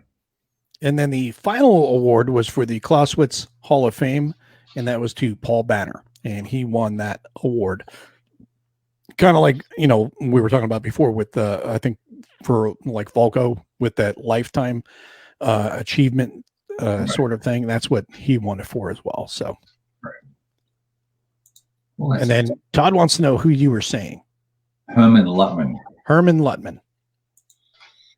And then he also said, can you have a people's choice and a panel's choice?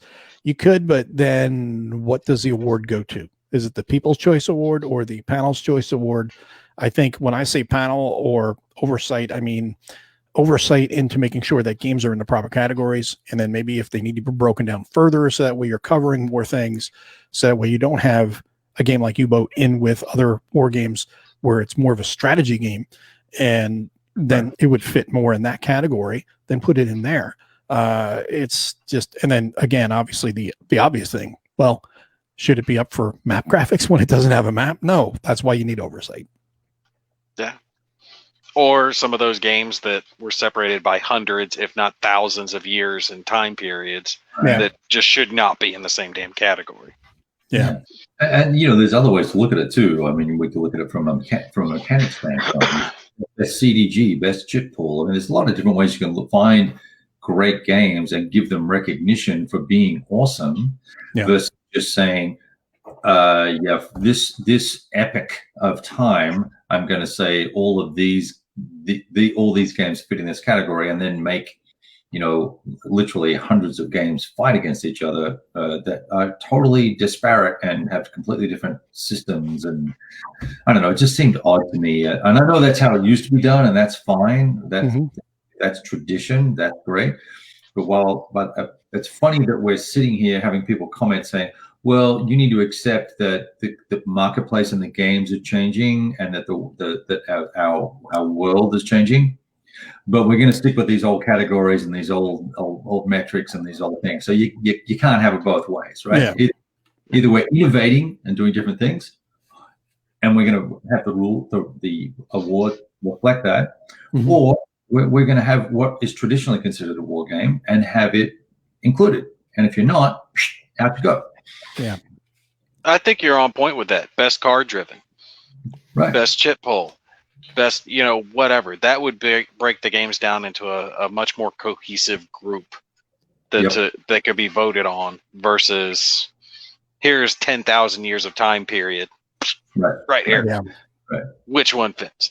Yeah. So there's another vlogger that's got some ideas about doing his own sort of awards deal, and I would, if you guys are interested, I'd get you in touch with them. There's 2 or 3 guys that are trying to plan out an awards for, like kind of the digital reviewers, game players awards for wargaming.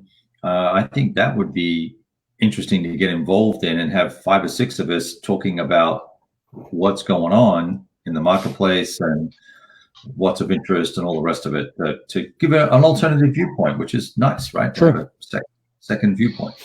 Yeah, no, we can actually talk about that next month, because I was thinking next month we'll have like a Christmas end of the year party, maybe informal Whiskey Charlie Awards or something like that, where we don't have we don't have any seal to give anybody, but we can just, give our own opinion on what we think is our games of the year, things like that. Because I am one that I avoid generally. I know a lot of people do it. It's good filler to throw on your channel, and I've been tempted a couple times to do it, but then I always pull myself back to do top 5, top 10s. I know everybody loves hearing it and stuff like that, seeing them.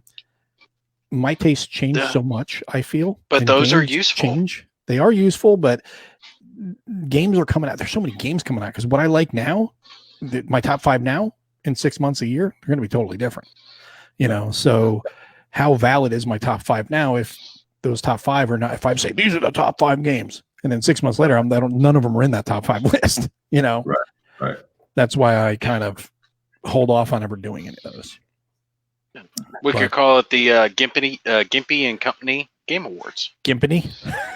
Gimpany? Gump and Gimpany. Oh, baby. And then Todd says he thought that Chad Jensen was up for something.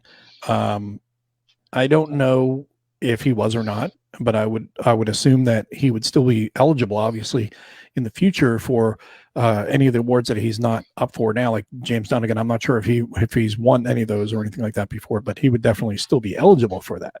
I think he has, actually. I think he's already in the Hall of Fame thing. Yeah. So, I mean, and well-deserved, right? Yes, absolutely. Yeah. Todd says Whiskey Charlie Award for mediocre channel, Gimpy's, Big Board, Moe's, and Wardrobe. There we go. Four channels enter, none leave. Heavy hits, all 4. But I think that's the end of the awards for this year. But I think overall, I was glad to see them back. And I'm looking forward to seeing them again next year. I just think that they did a great job. There's a lot of work that went into it. I just think that it would be nice to see some oversight and clean things up a little bit. And that's why I said I hope this year there's some, learning experiences from this whole thing for them. Yeah, maybe next year Monopoly can win Best Area Control. Ooh, and give me a hard Ouch. time, giving you a hard time, and then you throw that grenade. Like, pull the pin and lob that shit. Look at that action. Pulled the pin, cooked it, and dropped it in your lap and walked away. Thanks for playing. All right. Oh, come on. U-Boat was it was painful. When you really just sit down and you go through the whole thing, the list one by one, U-Boat just got kind of painful towards the end of it. Yeah. And I was someone who liked the game, so that kind of hurt, especially seeing it take away stuff from Undaunted Normandy. Right. And here's what's funny is before the show we're chatting it, and you're saying, well, I'm bracing myself for Kev. He's gonna be so hard on U-Boat and all this sort of stuff. And then at the very end, you're like, oh, I can't believe this. It's easy for a one-off, but like I said, it's kind of looking like at a fat woman. You might see her from behind. Oh, it's a nice ass. And then oh my God, look at all of it. It's horrible. No, when you see the whole thing together, it's bad. Did he just say that? Can we edit that part out? Unfortunately, no. It's forever immortalized now online for Gimpy. Look, this is how a Marine's mind works, right? My God. This is how it percolates. I would just like to say on behalf of all wargamers that I do not approve of that comment. So Kev said it to me before off camera. Y'all just didn't see it. You're a bastard. Shut up. All right. I think, though, it was great to see. I mean, it's great to see U-Boat be acknowledged in the awards, but I think they just need to be in their proper category. Being in the categories they were in, it really was not fitting, and it was frustrating for a lot of people, and it's going to be a butt of jokes, I think, for a while, and deservedly so. But that is not a reflection on Phalanx at all, because they put out some great games and they just said to their backers, go vote for it, which anybody that's smart would do that. And they won on all these categories. And, and that's just the way it worked out. But hopefully we'll see a better situation next year. And now we got it sounds like maybe YouTube is corrected. I'm just finding out now. Looks like it was a DNS issue. So. Oh, well, there you go. What an interesting time we live in. And so now we can have U-Boat and Twilight Struggle as the number 1 and number 2 war games of all time. We can have that as credibility for our hobby. Would you count Twilight as a war game? Even abstractly? Not doing that. Not having that conversation. Nope. So one last comment from Todd. He says, dang, Gimpy, I was voting for sorry. So YouTube and not YouTube. Instead of Monopoly? Instead of Monopoly, it'd be not Monopoly. Right. Sorry. I was thinking Trouble because you got the little dice bubble. So which is the one that you did the pop thing? That was Trouble. That was Trouble? Yeah, I would go with Trouble.